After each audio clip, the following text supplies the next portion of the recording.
Est-ce qu'on peut discuter des élections et de l'impact que ça pourrait avoir sur les sociétés, impôts directs, droits? Ce qui va se passer, là visiblement, c'est ce qu'on appelle euh, une assemblée générale sans majorité absolue.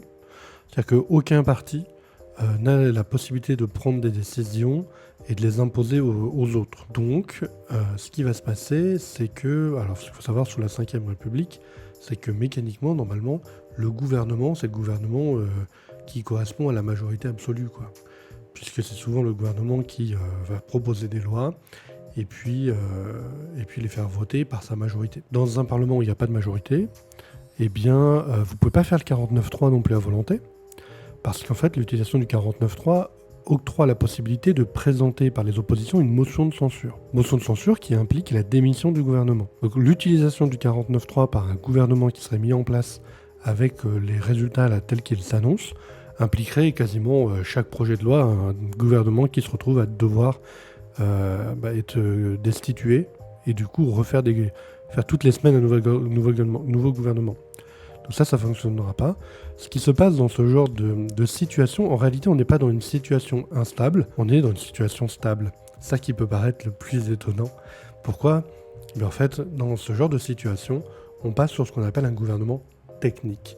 C'est-à-dire un gouvernement de personnes qui ne vont pas prendre des décisions, ils ne vont pas prendre de réformes spécifiques.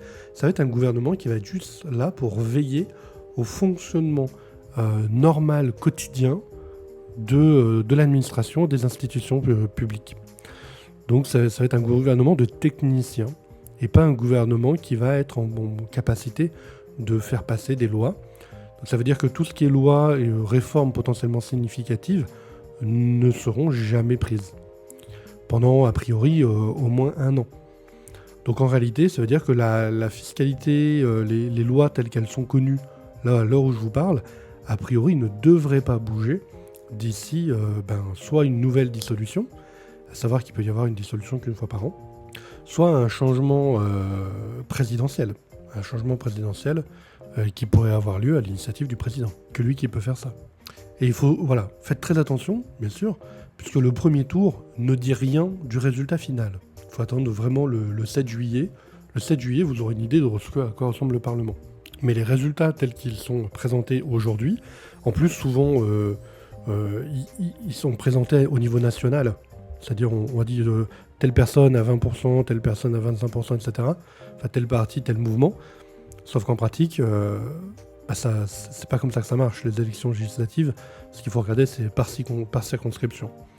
Donc regarder des chiffres globaux, ça peut faire penser à des décisions qui sont pas bonnes. Donc il faut attendre le 7 juillet et globalement, si ce qui est annoncé au niveau des sondages, c'est ce qui ressort dans les urnes, on va aller sur un gouvernement a priori dit technique. Et il n'y aura pas de grandes réformes, il n'y aura pas de grandes décisions de prise, sauf si des coalitions se font et que ces coalitions bénéficient de la majorité absolue ensemble. Ça veut dire que des partis ensemble qui se rejoignent et qui décident ensemble de voter telle ou telle loi. Donc, mais en dehors de toute coalition, il n'y aura rien qui bougera. Ça veut aussi dire que peut-être que ça peut changer dans 1 an. C'est-à-dire qu'au bout d'1 an, je crois qu'il est encore possible pour le président de redissoudre à l'Assemblée nationale. Et auquel cas, dans 1 an, on peut rebattre les cartes. Mais là, on se profile sur un gouvernement technique, peu d'évolution, peu de changements. J'ai vu par exemple sur LinkedIn des avocats appeler à très vite faire des distributions de dividendes pour bénéficier de la flat tax, au cas où un gouvernement, une Assemblée nationale remettrait en cause la flat tax. Personnellement, je ne suis pas du tout dans cette position alarmiste. Parce que je ne pense pas qu'il y ait aujourd'hui une majorité à l'Assemblée nationale après le 7 juillet qui vote la remise en cause de la flat tax compte tenu des projections d'arrivée sur le sujet. Oui, mais j'ai l'impression que les gens qui ont fait un choix de vote ne vont pas le changer dans 1 an ou 2. C'est tout à fait possible. Tout à fait possible. Dans ce cas-là, jusqu'à déblocage, on est sur un régime institutionnel où on va avoir très peu de réformes. Comme la Belgique a connu pendant longtemps. Je sais même pas s'ils en sont sortis, à vrai dire. Je crois qu'ils en sont sortis. Et donc, vous avez juste très peu de lois, très peu de réformes qui se font. Vous avez un gouvernement qui est là pour maintenir le fonctionnement des institutions telles qu'elles sont votées et fonctionnent à l'heure actuelle. Donc en réalité, ça crée de la stabilité. C'est un flou qui crée de la stabilité. Et je vois ce que vous voulez dire dans le fait que c'est un flou et que c'est pas rassurant. Et effectivement, et en plus, vous pouvez pas forcément pré-shot les coalitions potentielles. Oui, ça crée un flou. Ça crée un flou, donc oui, je crois que la bourse a perdu des points. Hein. Le CAC 40 avait perdu, avait décroché un peu. Donc oui, ça a un impact. Les investisseurs sont peu confiants. Donc ouais, 7%. C'est beaucoup 7%. Donc oui, c'est un flou.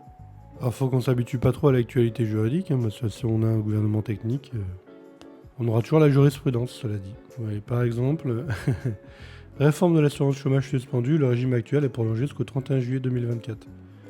Voilà. Donc pour le moment, ça bouge plus. Toutes les lois qui étaient en étude, ça bouge plus. Voilà. Après on continue de voir les décrets qui sortent. Le 1er juillet est sorti le décret de partage de la valeur. Vous voyez, hein, c'est typiquement demain, c'est ce qui se passera. On aura des décrets qui viendront préciser l'application des textes ou s'assurer de l'exécution des textes.